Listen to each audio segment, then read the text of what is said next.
Hello, children, and welcome to the English class. Today, we'll be doing a new chapter in English literature.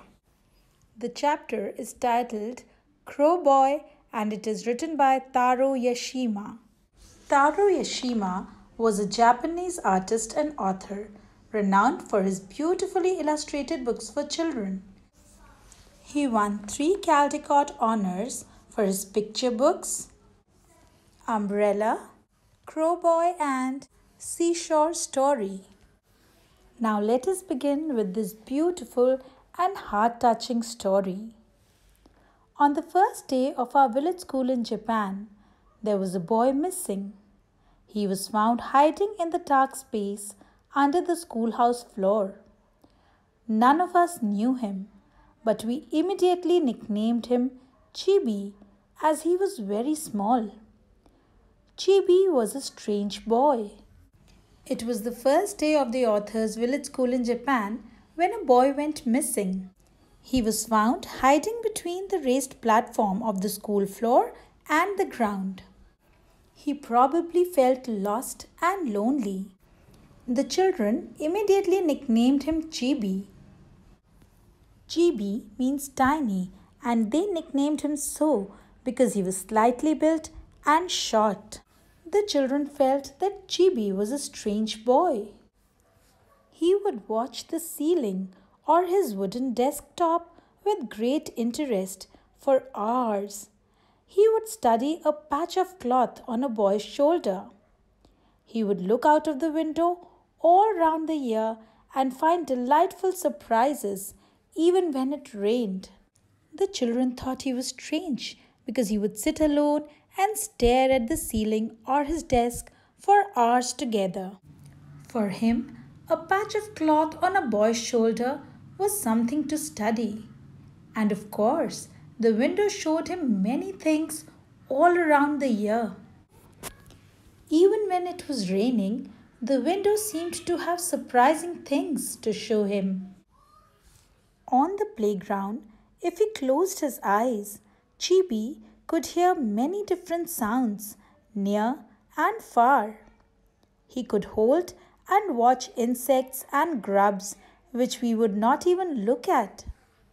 On the playground, if he closed his eyes and listened, Chibi could hear many different sounds, near and far. He would hold and watch insects and grubs which other children would not even look at. We left Chibi alone. He trudged to school and went back home on his own every day, learning nothing in class. And so, 5 years passed till we reached the 6th grade, the last class in school.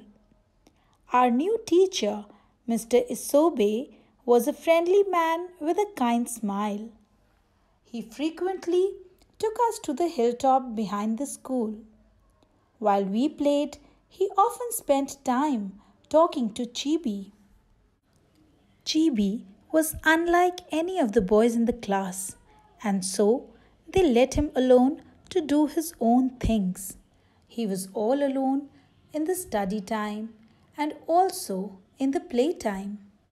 He walked with slow, heavy steps to school and back home on his own every day. He also did not learn anything in class.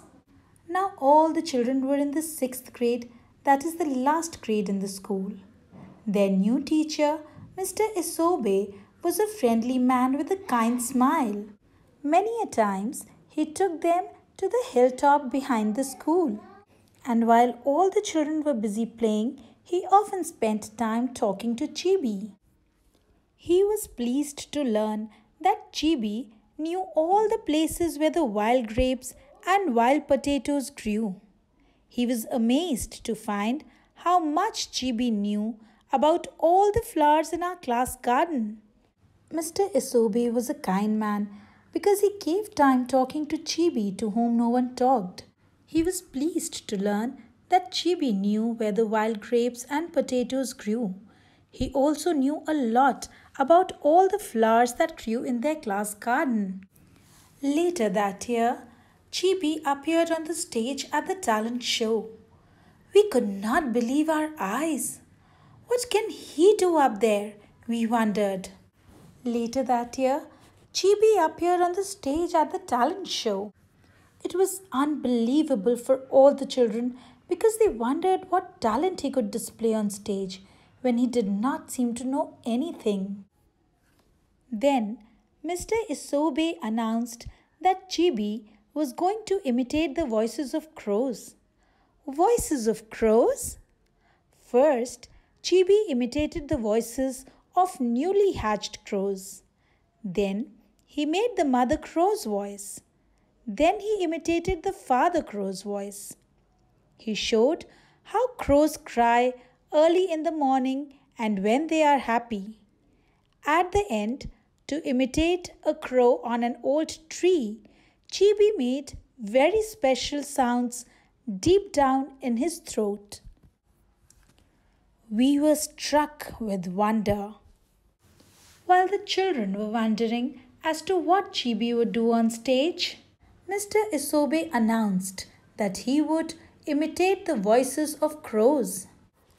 First, Chibi imitated the voice of newly hatched crows. Then he imitated the voice of mother crows. Then he took out the voice of father crows.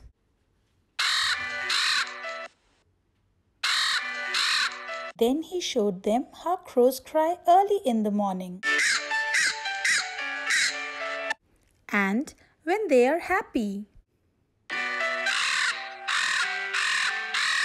Lastly, to imitate a crow on an old tree, Chibi made very special sounds deep down in his throat.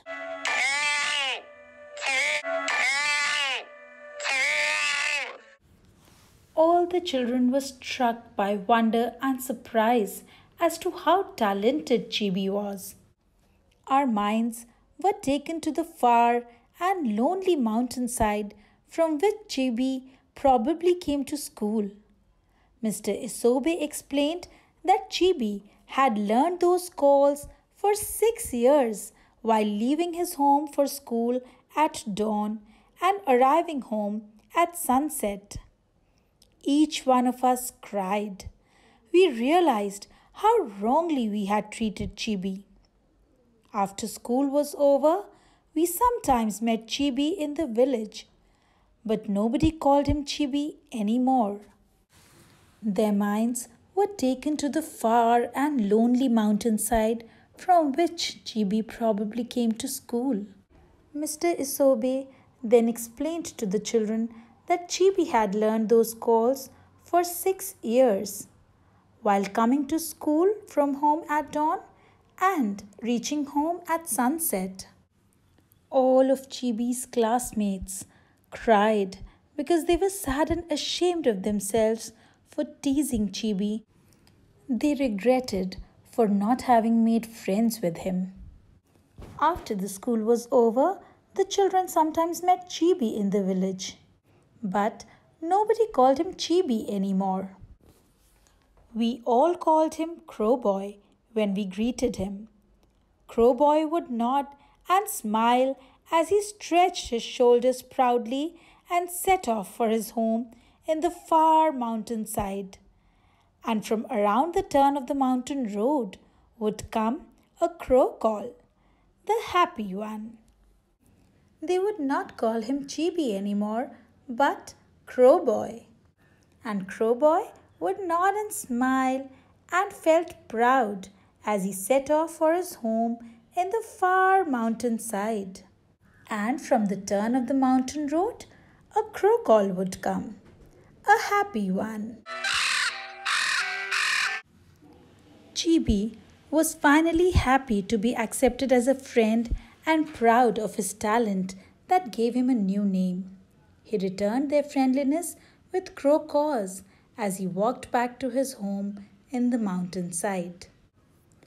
Dear children, it is a fact that some children do become loners because they are not like the others. The other children are not very understanding of a classmate who is different from them and tease them with a nickname. Instead, let us bring a change in our heart and the hearts of other students and draw such children out of their shyness. Maybe we find another crow boy. That brings us to the end of this chapter. If you have any query, please feel free to ask me. Thank you. Bye bye.